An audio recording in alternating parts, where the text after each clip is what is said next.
6 മാസത്തിൽ ജനിച്ചൊരു കുഞ്ഞുണ്ടായിരുന്നു. കുഞ്ഞ് ആശുപത്രിയിലാണ്. അപ്പോ ആദ്യമായിട്ട് ആ കുട്ടീനെ ഇടിയിക്കാൻ വേണ്ടിയിട്ട് ഒരു ഉടുപ്പ് ചെയ്ത് തരണം എന്ന് പറഞ്ഞു. ശാരീരിക പരിമിതികളെ മറികടന്ന് തന്റെ കഴിവും ആത്മവിശ്വാസം കൊണ്ട് സ്വന്തമായ ഒരു ബ്രാൻഡ് തന്നെ സൃഷ്ടിച്ച അഞ്ജനയാണ് വൺ ഹാൻഡ് എംബ്രോയിഡറിയുടെ ഫൗണ്ടറാണ്.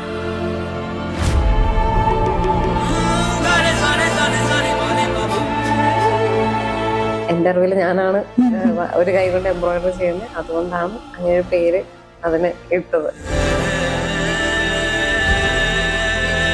20 ജോലികൾക്കെങ്കിലും അപ്ലൈ ചെയ്തിട്ടുണ്ടാവും മിനിമം. അപ്പോ കുറെ പേര് വിളിക്കാന്ന് പറയും, ചിലര് വിളിക്കില്ല, ചിലര് ഇന്റർവ്യൂവിന് വരാൻ പറയും. ഇന്റർവ്യൂവിന് വന്നിട്ട് പോയിട്ടാണെങ്കിലും വിളിക്കാമെന്ന് പറഞ്ഞ പിന്നെ അനക്കൊന്നുമില്ല. മോൾക്ക് യാത്ര ചെയ്യാൻ പറ്റുമെന്ന് എന്നോട് ചോദിച്ചു. ആ ഒരു എക്സ്പീരിയൻസ് അവരന്നത് ഡയറക്റ്റ് ചോദിച്ചത് കൊണ്ട് എനിക്ക് മനസ്സിലായി. 15 വയസ്സിൽ എന്നെ ഡ്രൈവിംഗ് പഠിപ്പിച്ചതാണ്. അപ്പോ എന്നെ ഡ്രൈവിംഗ് സ്കൂളിൽ വിട്ടു. ഞാനും ആലോചിച്ചു 18 വയസ്സിലല്ല ലൈസൻസ് കിട്ടുള്ളൂ. പക്ഷെ എന്റെ അപ്പച്ചൻ എന്നെ 15 വയസ്സില് 10ാം ക്ലാസ് കഴിഞ്ഞിട്ടുള്ള അവധിക്ക് എന്നെ സ്കൂളിൽ കൊണ്ടുവിട്ടു. നല്ല കംഫർട്ടബിൾ ആയിട്ട് സീറ്റിലൊക്കെ പിടിച്ചു നിൽക്കുമായിരുന്നു. പക്ഷെ വളവ് വന്നപ്പോഴത്തേക്ക് ആൾക്കാരെല്ലാം കൂടെ എന്റെ മേത്തേക്ക് മനഃപൂർവ്വമല്ല അങ്ങനെ വന്നപ്പോഴത്തേക്കും എനിക്ക് ചെറിയൊരു പരിക്ക് പറ്റി, കാലിന് ചെറിയൊരു പരിക്ക് പറ്റി. വരുമാന മാർഗമൊന്നുമില്ല, വീട്ടുകാരുടെ വരുമാനത്തിൽ ജീവിക്കുന്നു. ആക്ച്വലി നല്ല ബുദ്ധിമുട്ടായിരുന്നു ആ സമയത്ത്. നമുക്കത് പറഞ്ഞ് മനസ്സിലാക്കിപ്പിക്കാൻ പറ്റില്ല. ഞാൻ ചെയ്തൊരു വർക്ക് അംഗീകരിക്കപ്പെടുന്നുണ്ട്, പൊതുസമൂഹത്തില് ആൾക്കാർ അംഗീകരിക്കുന്നുണ്ട് എന്ന തിരിച്ചറിഞ്ഞ ഒരു നിമിഷം ശരിക്കും ഭയങ്കര ഒരു അഭിമാനം നിറഞ്ഞ ഒരു നിമിഷം തന്നെയായിരുന്നു. അപ്പൊ നമ്മൾ ആത്മാർത്ഥമായിട്ട് ഒരു കാര്യം ചെയ്യണമെന്ന് ആഗ്രഹിച്ച ബാക്കിയുള്ള കാര്യം പ്രപഞ്ചം നമുക്ക് കൊണ്ട് തരും. അങ്ങനെയാണ് മാനിഫെസ്റ്റേഷനിൽ വിശ്വസിക്കുന്നുണ്ടല്ലേ. ഈ ഒരു പോഡ്കാസ്റ്റ് കാണുമ്പോൾ അവർക്ക് എല്ലാവർക്കും ഭയങ്കര ഒരു ഇൻസ്പിറേഷൻ ആയിരിക്കും. കാരണം സീറോയിൽ നിന്ന് സ്റ്റാർട്ട് ചെയ്തിട്ട് ഓണായിട്ടൊരു ബ്രാൻഡ് പ്ലസ് ഒരു 6 ചേച്ചിമാർക്ക് ഒരു ജോബ് കൊടുക്കുക എന്നുള്ളത് ഭയങ്കര വലിയൊരു അച്ചീവ്മെന്റ് ആണ്. സോ ഗൈസ്, നിങ്ങൾക്കും ഇതേപോലെ സ്റ്റാർട്ട് ചെയ്യണമെന്നുണ്ടെങ്കിൽ സ്റ്റാർട്ട് ചെയ്യാം.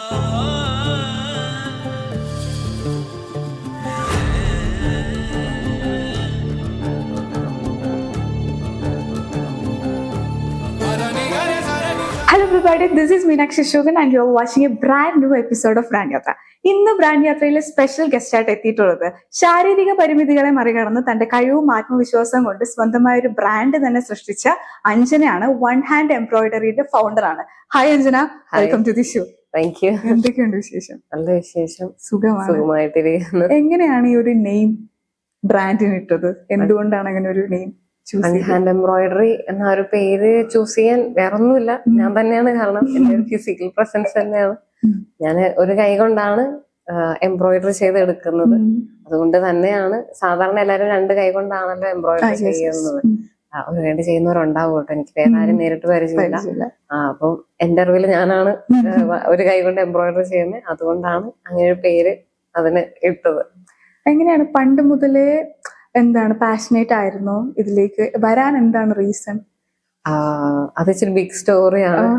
ഞാന് അങ്ങനെ ഒരു തരത്തിലുള്ള അങ്ങനത്തെ തയ്യലോ അല്ലെങ്കിൽ എംബ്രോയിഡറിയോ അങ്ങനത്തെ കാര്യങ്ങളൊന്നും ചെയ്യുന്ന ഒരാളല്ല. പെയിന്റിങ്ങോ അങ്ങനത്തെ ഒരു തരത്തിലുള്ള ആർട്ടിസ്റ്റിക് ആയിട്ടുള്ള കാര്യങ്ങളൊന്നും ചെയ്തിരുന്ന ഒരാളല്ല. ഞാൻ എന്റെ പോസ്റ്റ് ഗ്രാജുവേഷൻ MSW ആയിരുന്നു. അപ്പോ എനിക്ക് MSWന്റെ ജോലി ചെയ്യാനായിരുന്നു ഇഷ്ടം. സോഷ്യൽ വർക്ക് ഭയങ്കര ഇഷ്ടപ്പെട്ടെടുത്ത് ഒരു കോഴ്സ് ആയിരുന്നു. അപ്പോ ആ കോഴ്സിന്റെ സമയത്താണെങ്കിലും ഞാൻ അങ്ങനെ ഒരു തരത്തിലുള്ള കൺസ്ട്രക്ഷനും കൂടി ഒന്നും പഠിച്ചൊരു കോഴ്സ് ആയിരുന്നില്ല. ആ കോഴ്സിനെ കുറിച്ച് അറിയാൻ പറ്റും. അതായത് പഠിക്കാൻ അധികം ഇല്ല, ക്ലാസ്സിൽ ഇരുന്നിട്ടുള്ളതല്ല. സ്കൂൾ ആക്ടിവിറ്റീസ് ആണ്, പുറത്തിറങ്ങിയിട്ടുള്ള കാര്യങ്ങള് അല്ലെങ്കിൽ ഫീൽഡ് വർക്കുകള് അങ്ങനത്തെ കാര്യങ്ങളാണ് കൂടുതലുള്ളത്. അപ്പൊ ഞാൻ ആ ഒരു കോഴ്സ് ശരിക്കും ഭയങ്കര എൻജോയ് ചെയ്ത് ഒരു തരത്തിലുള്ള കൺസെഷൻ മേടിക്കാതെ തന്നെയാണ് എനിക്കങ്ങനെ എന്റെ ആവശ്യമുണ്ടെന്ന് എനിക്കും തോന്നിയിട്ടില്ല, എന്റെ കൂടെയുള്ളവർക്കും തോന്നിയിട്ടില്ല, എന്റെ ടീച്ചേഴ്സിനും തോന്നിയിട്ടില്ല. ഞാനൊരു കോഴ്സ് കംപ്ലീറ്റ് ചെയ്തത്. അപ്പോ കോഴ്സ് കഴിഞ്ഞ് ഇറങ്ങി. ഇപ്പൊ ഓഫ് കോഴ്സ് എനിക്ക് അങ്ങനെ ഒരു കുറവുള്ളതായിട്ട് എനിക്ക് തോന്നിയിട്ടില്ല, എന്നെ പഠിപ്പിച്ചവർക്കും തോന്നിയിട്ടില്ല. അപ്പൊ ഞാൻ കോമൺ ആയിട്ട് തന്നെ ജോലികൾക്കൊക്കെ അപ്ലൈ ചെയ്തു. പക്ഷെ എനിക്ക് ജോലി കിട്ടാൻ വേണ്ടി ബുദ്ധിമുട്ട് പതിയെ എന്റെ കൂടെയുള്ളവരൊക്കെ ഓരോരോ സ്ഥലങ്ങളിൽ കയറാൻ തുടങ്ങി. അപ്പൊ ഞാൻ മാത്രം കയറുന്നില്ല. പിന്നെ ഓൺലൈനായിട്ടുള്ള 1-2 ജോലിയൊക്കെ ചെയ്തു. പക്ഷെ അധികം നാളുണ്ട്, 6 മാസം 3 മാസം അങ്ങനത്തെ ജോലികളൊക്കെ ഞാൻ കുറച്ച് നാൾ ചെയ്തു. പിന്നെ എനിക്ക് കിട്ടുന്നില്ല. എന്റെ കൂടെയുള്ളവരും എന്റെ ഫ്രണ്ട്സും എല്ലാവരും ജോലിക്ക് കയറി. അവർ വിളിക്കുമ്പോ അവരുടെ എക്സ്പീരിയൻസ് അവർ ഷെയർ ചെയ്യുന്നു. ഇപ്പൊ ഞാൻ വീട്ടിലിരിക്കുന്നു. അപ്പോ അങ്ങനെ കുറച്ച് നാള് പോയി. അങ്ങനെ കുറച്ച് ബുദ്ധിമുട്ടിലേക്ക് ഞാൻ പോയി. അതിന്റെ ഇടയ്ക്കായിരുന്നു എന്റെ കല്യാണം. അങ്ങനെ ഞാൻ ഇടുക്കിയിൽ നിന്ന് എറണാകുളത്തേക്ക് വന്നു. അപ്പോ എറണാകുളത്ത് എത്തിയപ്പോ എന്റെ ഏറ്റവും വലിയ സന്തോഷം എന്താ വെച്ചാൽ ഇവിടെ എന്തൊക്കെ പറഞ്ഞാലും ഒരുപാട് ജോലി സാധ്യതകളുണ്ട്. അതെ, അപ്പോ കുറച്ച് വള്ളികളും ഉണ്ട്. അപ്പോ എന്തായാലും ജോലി കിട്ടും എന്നുള്ളൊരു വിശ്വാസം എനിക്ക് ഉണ്ടായിരുന്നു ഇവിടേക്ക് എത്തുമ്പോ. അതെനിക്ക് ഭയങ്കര പ്രതീക്ഷയോട് കൂടിയാണ് ഞാൻ ഇങ്ങോട്ട് വന്നത്. ഇപ്പൊ ഇവിടെ വന്നിട്ട് ഞാൻ പിന്നെയും ഇതുപോലെ ഒരുപാട് ജോലികൾക്ക് അപ്ലൈ ചെയ്തു. സ്റ്റിൽ സെയിം എക്സ്പീരിയൻസസ് ആയിരുന്നു. എന്താണ് ഇവര് റീസൺ പറയുന്നത്? ആരും റീസൺ പറയുന്നില്ല, അതല്ലേ എനിക്ക് മനസ്സിലാവാതെ. അപ്പൊ കുറെ നാൾ ഞാൻ ഒരു 10-20 ജോലികൾക്കെങ്കിലും അപ്ലൈ ചെയ്തിട്ടുണ്ടാവും മിനിമം. അപ്പോ കുറെ പേര് വിളിക്കാന്ന് പറയും, ചിലര് വിളിക്കില്ല, ചിലര് ഇന്റർവ്യൂവിന് വരാൻ പറയും.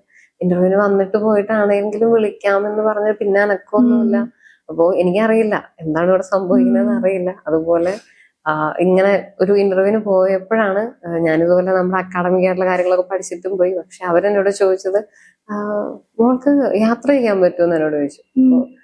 പെട്ടെന്ന് എനിക്ക് അതൊരു സർപ്രൈസിങ് ആയിരുന്നു. ഞാന് യാത്ര ചെയ്യുന്ന ഒരു ബുദ്ധിമുട്ടാണെന്ന് ചിന്തിക്കുന്നതിനേക്കാൾ ഉപരി ഞാൻ എല്ലാ കാര്യങ്ങളും ചെയ്യും, ഞാൻ എന്ത് കാര്യം ചെയ്യും. ഞാൻ ആ കോഴ്സ് ഞാൻ പറഞ്ഞല്ലോ, ഞാൻ ഓൾറെഡി ഒരു തരത്തിലുള്ള കൺസ്ട്രക്ഷനും കൂടെ അല്ല ഞാൻ പഠിച്ചത്. എന്റേതായ എല്ലാ കാര്യങ്ങളും എനിക്ക് ചെയ്യാൻ പറ്റും. ഞാൻ കുറെ കൊല്ലങ്ങളോളം ഞാൻ ഹോസ്റ്റലിൽ തന്നെയായിരുന്നു ജീവിച്ചത്, ഞാൻ ഒറ്റയ്ക്കായിരുന്നു യാത്ര ചെയ്തിരുന്നത്. അങ്ങനെ ഒരു തരത്തിലുള്ള ഒരു നിങ്ങൾ കാണുമ്പോ എനിക്ക് അങ്ങനെ പ്രത്യേകത ഉണ്ടെന്നേ ഉള്ളൂ. എന്നെ സംബന്ധിച്ചോളം എനിക്ക് അങ്ങനെ പ്രത്യേകത ഇല്ല. അപ്പോ അങ്ങനെ ഒരു ക്വസ്റ്റ്യൻ എനിക്ക് പെട്ടെന്ന് ഭയങ്കര സർപ്രൈസിങ് ആയിരുന്നു. അപ്പൊ അവര് ചോദിച്ചു, ഈ ജോലി കയറുമ്പോ ചിലപ്പോൾ പെട്ടെന്ന് ഒറ്റയ്ക്കൊക്കെ സ്റ്റേ ചെയ്യേണ്ടി വരും, അത് മോൾക്ക് പറ്റുമെന്ന് എന്നോട് ചോദിച്ചു. എനിക്ക് പറ്റും, ഞാൻ ഒറ്റയ്ക്ക് യാത്രയും ചെയ്യുന്നതാണ്, ഞാൻ കുറെ നാൾ ഹോസ്റ്റലിലാണ് നിന്നത്, എനിക്ക് അങ്ങനത്തെ പ്രശ്നങ്ങളൊന്നും ഇല്ല എന്ന് ചോദിച്ചു. അപ്പൊ പിന്നെ അവര് ചോദിച്ചു, മോൾക്ക് ലൈസൻസ് ഉണ്ടോ എന്ന് ചോദിച്ചു. എനിക്ക് ലൈസൻസ് ഇല്ല, പക്ഷെ സ്റ്റിൽ എനിക്ക് വണ്ടിയൊക്കെ ഓടിക്കാൻ പറ്റും, ഞാൻ വണ്ടി ഓടിക്കുന്നതാണെന്ന്. ശരി വിളിക്കാം എന്ന് പറഞ്ഞവര്. ആ ഒരു എക്സ്പീരിയൻസ് അവരന്നത് ഡയറക്റ്റ് ചോദിച്ചത് കൊണ്ട് എനിക്ക് മനസ്സിലായി ഇതുവരെയുള്ള ജോലികൾ എന്തുകൊണ്ടാണ് എനിക്ക് കിട്ടാതിരുന്നത്. അതുവരെ ഞാൻ വിചാരിച്ചു എനിക്ക് എന്തെങ്കിലും ഒരു ക്വാളിഫിക്കേഷൻ ഇല്ലാത്തത് കൊണ്ടായിരിക്കും, അവരുദ്ദേശിക്കുന്ന എന്തെങ്കിലും കാര്യങ്ങൾ എനിക്ക് ഇല്ലാത്തത് കൊണ്ടായിരിക്കും എനിക്ക് ജോലി കിട്ടാത്തതെന്നായിരുന്നു വിചാരിച്ചിരുന്നത്. പക്ഷെ ആ ഒരു എക്സ്പീരിയൻസിൽ നിന്ന് എനിക്ക് മനസ്സിലായി എനിക്ക് എന്തുകൊണ്ടാണ് ഇതുവരെ ഒരു ജോലികളും കിട്ടാതിരുന്നത് എന്നുള്ള കാര്യം എനിക്ക് അപ്പോഴാണ് മനസ്സിലായത്. അങ്ങനെ അതെനിക്ക് ഒരു റിയലൈസേഷൻ ആയിരുന്നു. കേൾക്കുമ്പോഴും നമുക്ക് ഞാനും അങ്ങനെ ചിന്തിച്ചിരുന്ന ഒരാളെ അല്ല. പക്ഷെ അഞ്ജനെ കാണുമ്പോൾ നമുക്ക് അങ്ങനെ ഫീൽ ചെയ്യേയില്ല, വളരെ കാഷ്വൽ ആയിട്ടുള്ള ഒരു പേഴ്സൺ, നമുക്ക് അങ്ങനെ തോന്നില്ല. ഞാനും എന്നെ അങ്ങനെ കണ്ടിരുന്ന ഒരു കാലം ഉണ്ടായിരുന്നു. പക്ഷെ ആ ഒരു സ്റ്റേജ് കഴിഞ്ഞ് ഇപ്പൊ ഞാൻ ഒരു നോർമൽ ആള് തന്നെയാണ്. ഞാൻ അങ്ങനെ തന്നെയാണ് ഞാൻ എല്ലാ കാര്യങ്ങളും ഞാൻ കാണുന്നതും ഞാൻ ചെയ്യുന്നതും. അപ്പോ അങ്ങനെ പിന്നെയും സ്റ്റിൽ അങ്ങനെ ഒരു എക്സ്പീരിയൻസ് കിട്ടിയെങ്കിലും എനിക്ക് വേറെ ഓപ്ഷൻ ഇല്ല. എനിക്ക് വേറെ ഒരു കാര്യങ്ങളും ചെയ്യാൻ പഠിച്ചു, PG വരെ പഠിച്ചു. അപ്പൊ അതിന്റെ ഭയങ്കരമായിട്ട് മെന്റലി ശരിക്കും നല്ല ഡൗൺ ആയി കുറെ. കാരണം ഞാൻ പറഞ്ഞല്ലോ, ഓൾറെഡി എന്റെ കൂടെ പഠിച്ചിരുന്ന എല്ലാവരും നല്ല നല്ല ജോലികളിൽ കയറി, കുറെ പേര് പുറത്തേക്ക് പോയി, എല്ലാരും ഓൾമോസ്റ്റ് എല്ലാവരും ആ ഒരു ടൈം കൊണ്ട് ലൈഫ് സെറ്റിൽഡ് ആയി. ഞാൻ മാത്രം കല്യാണം കഴിഞ്ഞു, സ്റ്റിൽ വരുമാന മാർഗമൊന്നുമില്ല, വീട്ടുകാരുടെ വരുമാനത്തിൽ ജീവിക്കുന്നു. ആക്ച്വലി നല്ല ബുദ്ധിമുട്ടായിരുന്നു ആ സമയത്ത്. നമുക്കത് പറഞ്ഞ് മനസ്സിലാക്കിപ്പിക്കാൻ പറ്റില്ല. മെന്റലി ശരിക്കും ഡൗൺ ആയി. കാരണം നമ്മളെല്ലാവരുടെ ആഗ്രഹം പഠിക്കുക, ജോലി മേടിക്കുക, വീട്ടുകാരെ പ്രൗഡാക്കുക, അല്ലെങ്കിൽ എന്തെങ്കിലും നമ്മൾ ഒന്ന് ഏൺ ചെയ്യുക, നമ്മുടേതായ കുറച്ച് കാര്യങ്ങൾ ചെയ്യുക, അങ്ങനത്തെ ഒരുപാട് ആഗ്രഹങ്ങൾ ഉണ്ടായിരുന്നു. പക്ഷെ അതൊന്നും പറ്റുന്നില്ല. അപ്പോഴത്തേക്ക് ഏകദേശം 2-3 കൊല്ലമായി കോഴ്സ് കഴിഞ്ഞിട്ട്. അങ്ങനെ കുറച്ചധികം ബുദ്ധിമുട്ടിലായപ്പോ പിന്നെ എന്റെ ഒരു പരിചയമുള്ള ഒരു ആന്റി വഴി പിന്നെ എനിക്കൊരു പ്രൈവറ്റ് ജോലി ശരിയാക്കി തന്നു. അപ്പോ ഞാൻ പിന്നെ എന്തെങ്കിലും ആവട്ടെ, ഇത്രയും പഠിച്ചതല്ലേ, ഒരു ജോലിയും കിട്ടിയില്ല, ബാക്കി എല്ലാരും ജോലിക്ക് കയറി ഏൺ ചെയ്യാൻ തുടങ്ങി എന്നോർത്തിട്ട് ഞാൻ പിന്നെ എന്നാ പിന്നെ എന്തെങ്കിലും ആവട്ടെ, എന്ത് ജോലിയാണ് കുഴപ്പമില്ല. എന്റെ ഫസ്റ്റ് ജോബാണ്, എന്റെ പഠിത്തം കഴിഞ്ഞുള്ള ഫസ്റ്റ് ജോബാണ്. ഞാൻ ആഗ്രഹിച്ച ജോലിക്ക് കയറി. അത് പക്ഷെ ടെലികോളിംഗ് ആയിരുന്നു കേട്ടോ. എനിക്ക് ഇരുന്ന് ചെയ്യാൻ ഇഷ്ടമില്ല, ഒരിടത്ത് ഇരുന്ന് ജോലി ചെയ്യാൻ ഇഷ്ടമില്ലാത്തത് കൊണ്ടാണ് ഞാൻ MSW പോലത്തെ ഒരു കോഴ്സ് എടുത്തത് തന്നെ. പക്ഷെ ഇതെന്ന് പറയുമ്പോൾ നിങ്ങൾക്ക് അറിയാലോ, ഇങ്ങനെ ഒരു പെട്ടിക്കൂട് പോലെ ഒരിടത്ത് അടഞ്ഞിരുന്നിട്ട് ഇങ്ങനെ രാവിലെ തൊട്ട് വൈകിട്ട് വരെ സംസാരിക്കുന്ന അങ്ങനത്തെ ഒരു ജോലിയാണ്. അപ്പോ മറ്റു ബുദ്ധിമുട്ടുകളൊന്നും എനിക്ക് ഉണ്ടായിരുന്നില്ല. പക്ഷെ ഞാൻ ആഗ്രഹിക്കുന്ന പോലത്തെ ഒരു ജോലിയല്ല. അപ്പോ ഞാൻ പിന്നെ കയറിയതാണല്ലോ എന്ന് ഓർത്തിട്ട് ഞാൻ പിന്നെ 1 ഇയർ കംപ്ലീറ്റ് ചെയ്തിട്ട് ഞാൻ ഇറങ്ങി. കാരണം എനിക്ക് പറ്റുന്നില്ല ആ ജോലി, എനിക്കൊട്ടും പറ്റുന്നില്ല. കാരണം ഒരു ജനാല പോലും ഇല്ല, പുറത്തെ കാലാവസ്ഥ ഒന്നും അറിയാൻ പറ്റില്ല. അതുകൊണ്ടല്ല, എനിക്ക് നമുക്ക് ഓരോരുത്തർക്കും ഓരോ ആഗ്രഹങ്ങൾ ഉണ്ടാവുമല്ലോ. നമുക്ക് ഇഷ്ടമുള്ള അല്ലെങ്കിൽ നമ്മൾ എന്താണ് ആഗ്രഹിക്കുന്നത് അത് നമ്മൾ പ്രൊഫഷനായിട്ട് തെരഞ്ഞെടുത്താലല്ലേ നമുക്ക് ലൈഫിൽ നമുക്ക് ഹാപ്പി ആയിട്ടിരിക്കാൻ പറ്റുള്ളൂ. അപ്പോ എനിക്കത് പറ്റാത്തത് കൊണ്ട് ഞാൻ പിന്നെ 1 ഇയർ കംപ്ലീറ്റ് ചെയ്തു. ഫസ്റ്റ് ജോബ് ആണല്ലോ. ഒരു എക്സ്പീരിയൻസിന് വേണ്ടി. അപ്പോ നമുക്ക് പെട്ടെന്ന് അങ്ങനെ ഇറങ്ങിയാലും അതൊരു നമ്മുടെ സർട്ടിഫിക്കറ്റിൽ നമുക്കൊരു ബാഡ് മാർക്ക് ആവുമല്ലോ എന്ന് ഓർത്ത് ഞാൻ 1 ഇയർ കംപ്ലീറ്റ് ചെയ്തു. എന്നിട്ട് പിന്നെ ഞാൻ അവിടെ നിന്ന് ഇറങ്ങി വീണ്ടും ഞാൻ സ്റ്റിൽ MSW തന്നെ ജോലി എനിക്ക് മേടിക്കണം എന്നുള്ള ആഗ്രഹത്തിന്റെ പുറത്ത് വീണ്ടും ഞാൻ അപ്ലൈ ചെയ്യാൻ തുടങ്ങി. അങ്ങനെ ഞാൻ അപ്ലൈ ചെയ്ത് തുടങ്ങി, കുറെ ചെയ്തു. ഞങ്ങൾക്കൊരു ഗ്രൂപ്പ് തന്നെ ഉണ്ട്, ഇങ്ങനെ സോഷ്യൽ വർക്ക് കംപ്ലീറ്റ് കോഴ്സ് കഴിഞ്ഞവർക്ക് വേണ്ടി തന്നെ ഒരു ഗ്രൂപ്പ് ഉണ്ട്. അപ്പോൾ അതിന്റെ മാത്രം ജോലികളുടെ ഇത് വരും. അപ്പോൾ ഞാൻ അതിൽ തന്നെ എല്ലാ ദിവസവും നോക്കി എല്ലാ ദിവസവും അപ്ലൈ ചെയ്യും. അങ്ങനെ ഇരിക്കുന്ന സമയത്ത് ഞാൻ ഇതുപോലെ കുറെ കാര്യങ്ങൾ ചെയ്യുമായിരുന്നു. എന്തായാലും വീട്ടിലിരിക്കുവാണല്ലോ, ആ സമയത്ത് ഞാൻ കുറെ കാര്യങ്ങൾ ചെയ്യുമായിരുന്നു. ഇതുപോലെ വരയ്ക്കാനൊക്കെ പഠിക്കുമായിരുന്നു, ഡൂഡിൽ ആർട്ടൊക്കെ പഠിക്കാൻ വേണ്ടി ഞാൻ ശ്രമിച്ചിട്ടുണ്ട്. പിന്നെ അങ്ങനെ പഠിച്ചു തുടങ്ങിയതാണ് ആ സമയത്ത് ഇതുപോലെ. അപ്പൊ അങ്ങനത്തെ പഠിച്ചിട്ടേ ഇല്ല. എനിക്ക് തയ്യലുമായിട്ട് അങ്ങനെ ഒരു ബന്ധമില്ലെന്നല്ല. എന്റെ അമ്മച്ചി തയ്ക്കുമായിരുന്നു. അമ്മച്ചിക്ക് സ്വന്തം ഒരു തയ്യൽ മെഷീൻ ഉണ്ട്. അപ്പൊ അമ്മച്ചിക്കുള്ള ഡ്രസ്സും എനിക്കുള്ള ഡ്രസ്സും മാത്രം തയ്ക്കും, പുറത്തും തയ്ച്ചു കൊടുക്കില്ല. അങ്ങനെ അമ്മച്ചി തയ്ക്കുമായിരുന്നു, വേറൊന്നുമില്ല. അതും ഞാൻ തയ്ക്കാൻ വേണ്ടി പഠിക്കാൻ വേണ്ടി നേരത്തെ ശ്രമിച്ചിട്ടുണ്ടെങ്കിലും ആ സമയത്ത് അത് എനിക്കൊരു ആവശ്യമല്ലാതിരുന്നത് കൊണ്ട് അമ്മച്ചി ഉണ്ടല്ലോ, അപ്പൊ എനിക്കത് ആവശ്യമില്ലാതിരുന്നുകൊണ്ട് ഞാൻ ആ സമയത്ത് പഠിച്ചിട്ടില്ല. അപ്പോ പിന്നെ ഇപ്പോഴാണ് ഞാൻ ഇതുപോലെ ഇങ്ങനെ ഇരിക്കുന്ന സമയത്ത് വളരെ അൺഫോർച്ചുനേറ്റ്ലി ഞാൻ ഇതുപോലെ ഒരു കുഞ്ഞിക്കെട്ടുടുപ്പിൽ ഒരു പൂവ് കാണുകയും അപ്പോ എനിക്ക് എന്തുകൊണ്ട് ട്രൈ ചെയ്ത് നോക്കിക്കൂടാ എന്നൊരു തോന്നല് വന്നു. അങ്ങനെ എന്റെ വീട്ടില് ഞാൻ പോയ സമയത്ത് ഇതുപോലെ അമ്മച്ചിയുടെ കയ്യിലുണ്ടായിരുന്ന സൂചി നൂലൊക്കെ വെച്ചിട്ട് ഞാൻ തന്നെ വരച്ചു നോക്കി, ഞാൻ ട്രൈ ചെയ്ത് നോക്കി. അപ്പോ ആദ്യമായിട്ട് ചെയ്തപ്പോ വലിയ കുഴപ്പമുണ്ടായില്ല, വലിയ മോശമെല്ലാം തോന്നി. അവിടെ നിന്നായിരുന്നു തുടക്കം ഇതിന്റെ. പിന്നെ അവിടുന്ന് ഞാൻ പതിയെ പഴയ ഡ്രസ്സുകളിലൊക്കെ ചെയ്യാൻ തുടങ്ങി. അതിനുശേഷം പിന്നെ എന്റെ പഴയ ഡ്രസ്സുകളിലേക്ക് ചെയ്തു, പിന്നെ ഹസ്ബൻഡിന്റെ പഴയ ഡ്രസ്സുകളിലേക്ക് ചെയ്തു. അങ്ങനെ കുറെ ചെയ്ത് വെച്ചു. അപ്പൊ കുറെ ആയപ്പോ പിന്നെ ഞങ്ങൾ പുറത്തു പോകുമ്പോ ഇതൊക്കെ ഇട്ട് പുറത്തേക്കൊക്കെ പോകാൻ തുടങ്ങി. അപ്പൊ ആദ്യമൊക്കെ ചെയ്യുന്നതൊക്കെ ഫ്ലോപ്പ് ആയിരുന്നു. പിന്നെ ചെയ്യുന്നതൊക്കെ അത്യാവശ്യം കുഴപ്പമില്ലാതൊക്കെ വരാൻ തുടങ്ങി. അപ്പൊ ഇങ്ങനെ ഇട്ടിട്ട് പോകുമ്പോ ആൾക്കാരൊക്കെ ചോദിക്കാൻ തുടങ്ങിയത്, ഫ്രണ്ട്സ് ഒക്കെ ചോദിക്കാൻ തുടങ്ങിയത് എവിടെ നിന്നാണ്, എങ്ങനെയാണ്. അപ്പോ അങ്ങനെ കുറച്ചധികം ആയപ്പോ പിന്നെ ഹസ്ബൻഡാണ് പറഞ്ഞത്, ആൽവിനാണ് പറഞ്ഞത്, നമുക്ക് ഒരു സോഷ്യൽ മീഡിയ പേജ് ഉണ്ടാക്കാം. അതിലേക്ക് അപ്പോ ആൽവിനാണ് പറഞ്ഞത് ഇത് സോഷ്യൽ മീഡിയ പേജ് ഉണ്ടാക്കാം. ശരിക്കും ആ പേര് സജസ്റ്റ് ചെയ്തതും ആൽവിൻ തന്നെയാണ്. ഒരു യുണീക്ക്.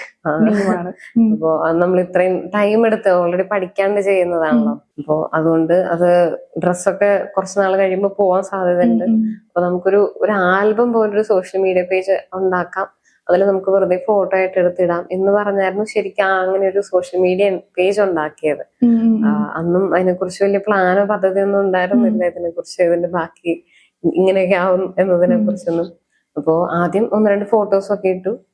അതിനുശേഷം ഞാൻ കുറച്ചധികം ടൈം എടുത്ത് ഒരു ടീഷർട്ടിൽ ഞാൻ കുറച്ചധികം ഹെവി ആയിട്ടൊരു വർക്ക് ചെയ്തിട്ടുണ്ടായിരുന്നു. അപ്പോ അങ്ങനെ വർക്ക് ചെയ്തപ്പോ ഇപ്പൊ ആൽവിൻ പറഞ്ഞു ഇത് അത്യാവശ്യം നല്ല വർക്കാണല്ലോ, അപ്പൊ നമുക്കൊരു വീഡിയോ ആയിട്ട് ചെയ്യാം എന്ന് പറഞ്ഞ് അന്ന് ഒരു വീഡിയോ ആയിട്ട് ചെയ്തു. അത് എന്നിട്ട് ഇതിലിട്ടു. അപ്പോ നമുക്കങ്ങനെ വലിയ പ്രതീക്ഷയൊന്നുമില്ല, അങ്ങനെ ആരും കാണിക്കാൻ വേണ്ടിയിട്ട് ചെയ്തതല്ല, വീഡിയോ ചെയ്തു ഇട്ടു. പക്ഷേ പെട്ടെന്ന് എനിക്കൊന്ന് ഒരു ദിവസം കൊണ്ട് പെട്ടെന്ന് 100 വ്യൂ വന്നു. ഇങ്ങനെ പേജ് ഉണ്ടാക്കിനെ കുറിച്ച് ആർക്കും അറിയില്ല, ഇപ്പൊ എന്നെ പരിചയമുള്ള ആർക്കും അറിയില്ല, ഫാമിലിയിലോ ഫ്രണ്ട്സിനോ ആർക്കും അറിയില്ല. അപ്പൊ 100 വ്യൂ വന്നപ്പോ പെട്ടെന്ന് ഭയങ്കര സന്തോഷമായി. കാരണം പെട്ടെന്ന് സർപ്രൈസിങ് ആണ്, ഇങ്ങനെ അത്രയും പേര് കാണുമെന്ന് തന്നെ അറിയില്ല, ആരും ഇങ്ങനെ ഫോളോ ചെയ്യുന്നു അങ്ങനെ ഒന്നും ഇല്ല. ആ സമയത്ത് ഒരാൾ പോലും ഇല്ലാത്ത സമയത്താണ്. പിന്നെ പെട്ടെന്ന് നോക്കിയപ്പോ എനിക്കൊന്നും പിറ്റേ ദിവസം അങ്ങാണ്ട് 500 വ്യൂ ആയി, പെട്ടെന്ന് അത് 1000 ആയി. അപ്പൊ പെട്ടെന്ന് ഞങ്ങൾക്ക് ഭയങ്കര എക്സൈറ്റിംഗ് ആയിരുന്നു ആ ഒരു പ്രോസസ്സ്, പെട്ടെന്ന് വ്യൂ കയറുന്നു. അപ്പോ പിന്നെ ഞങ്ങൾ വിചാരിച്ചു ഞാൻ ഓൾറെഡി കുറെ ചെയ്ത് വെച്ചിട്ടുണ്ടല്ലോ, അപ്പൊ ഞങ്ങള് അതൊക്കെ എടുത്തിട്ട് ഓരോരോ വീഡിയോ ചെയ്യാൻ തുടങ്ങി. അങ്ങനെ കുറച്ച് വീഡിയോ ആയപ്പോ തന്നെ ഓരോരുത്തർ ചോദിക്കാൻ തുടങ്ങി ചെയ്ത് തരാമോ എന്ന് ചോദിക്കാൻ തുടങ്ങി. അങ്ങനെ ചെയ്ത് തരാമോ എന്ന് ചോദിച്ചപ്പോ എന്ത് തോന്നി? ഫസ്റ്റ് സത്യം പറഞ്ഞാൽ ഞാൻ പഠിക്കാണ്ട് ചെയ്യുന്നത് കൊണ്ട് തന്നെ എനിക്ക് ചെറിയ പേടി ഉണ്ടായിരുന്നു. പിന്നെ ഒരു വലിയൊരു അഭിമാനപൂർവമായ ഒരു നിമിഷം തന്നെയായിരുന്നു. കാരണം ഞാൻ ചെയ്തൊരു വർക്ക് അംഗീകരിക്കപ്പെടുന്നുണ്ട്, പൊതുസമൂഹത്തില് ആൾക്കാർ അംഗീകരിക്കുന്നുണ്ട് എന്ന തിരിച്ചറിഞ്ഞ ഒരു നിമിഷം ശരിക്കും ഭയങ്കര അഭിമാനം നിറഞ്ഞ ഒരു നിമിഷം തന്നെയായിരുന്നു. പിന്നെ ഒത്തിരി സന്തോഷമായി. കാരണം ആദ്യമായിട്ടാണ് ഞാൻ ചെയ്തിട്ട്, ഞാൻ ഇഷ്ടത്തോടു കൂടി ചെയ്യുന്ന ഒരു വർക്കാണല്ലോ, ഒരുപാട് ടൈം എടുക്കുന്നുണ്ട്, സ്റ്റിൽ ഞാൻ ഇഷ്ടപ്പെട്ട് ചെയ്യുന്ന ഒരു കാര്യമാണ്, ഒരു ആർട്ടാണ്. അപ്പോ അതിങ്ങനെ ആൾക്കാർ ചെയ്ത് തരുമോ എന്നങ്ങനെ ചോദിക്കുമ്പോ ശരിക്കും ആ ഒരു സമയത്ത് നമ്മൾ സന്തോഷം എന്നൊക്കെ പറഞ്ഞറിയിക്കാൻ പറ്റില്ല. ശരിക്കും ഭയങ്കര സന്തോഷം ഉണ്ടായിരുന്നു. പിന്നെ അപ്പോ ഓൾറെഡി അവരിങ്ങനെ പറയും, അവർക്ക് എങ്ങനെ വേണ്ടെന്നുള്ളത് അവര് പറയും. അപ്പൊ ആ രീതിയിലാണ് നമ്മൾ ചെയ്തു കൊടുക്കുന്നത്. അപ്പൊ അതുകൊണ്ട് തന്നെ നമുക്ക് വലിയ ടെൻഷൻ ഇല്ല. അവർക്ക് ഇഷ്ടമുള്ള രീതിയിലാണല്ലോ നമ്മൾ ചെയ്തു കൊടുക്കുന്നത്. അങ്ങനെ കുറച്ച് വർക്കുകളായപ്പോ തന്നെ അത്യാവശ്യം കുറെ പേര് ചോദിക്കാൻ തുടങ്ങി. പിന്നെ അതുപോലെ ഞാന് എന്റെ ഒരു ആഗ്രഹത്തിന്റെ പുറത്ത് ഞാൻ ഇതുപോലൊരു അധികം വിലയില്ലാത്തൊരു മെറ്റീരിയൽ എടുത്തിട്ട്, ആ സമയത്ത് അധികം വർക്കില്ലാത്ത സമയത്താണ് ഞാനപ്പോ അത്യാവശ്യം നല്ലപോലെ ഒരു എംബ്രോയിഡറി ചെയ്തിട്ട് ഒരു കുഞ്ഞു ഉടുപ്പ് ചെയ്തായിരുന്നു. അപ്പോ അതാണ് ഏറ്റവും കൂടുതൽ വ്യൂ വന്ന വീഡിയോ നമ്മുടെ പേജിൽ ആ സമയത്ത് ഏറ്റവും കൂടുതൽ വ്യൂ വന്നത്. അപ്പോ ആ വീഡിയോ കണ്ടിട്ട് ഒത്തിരി പേര് ചോദിച്ചു ആ സമയത്ത്. പക്ഷെ ആ സമയത്ത് ഞാൻ തുടങ്ങിയതേ ഉള്ളൂ. എനിക്ക് ഒരാൾക്ക് പോലും ചെയ്തു കൊടുക്കാൻ പറ്റിയില്ല. കാരണം ഞാൻ ആ സമയത്ത് സ്റ്റാർട്ടിങ് സ്റ്റേജ് ആണ്. അടുത്തെന്ത് പെട്ടെന്ന് അങ്ങനെയൊക്കെ ആൾക്കാർ ചോദിക്കുമ്പോഴത്തേക്ക് നമുക്ക് എന്ത് ചെയ്യണമെന്ന് അറിയില്ല.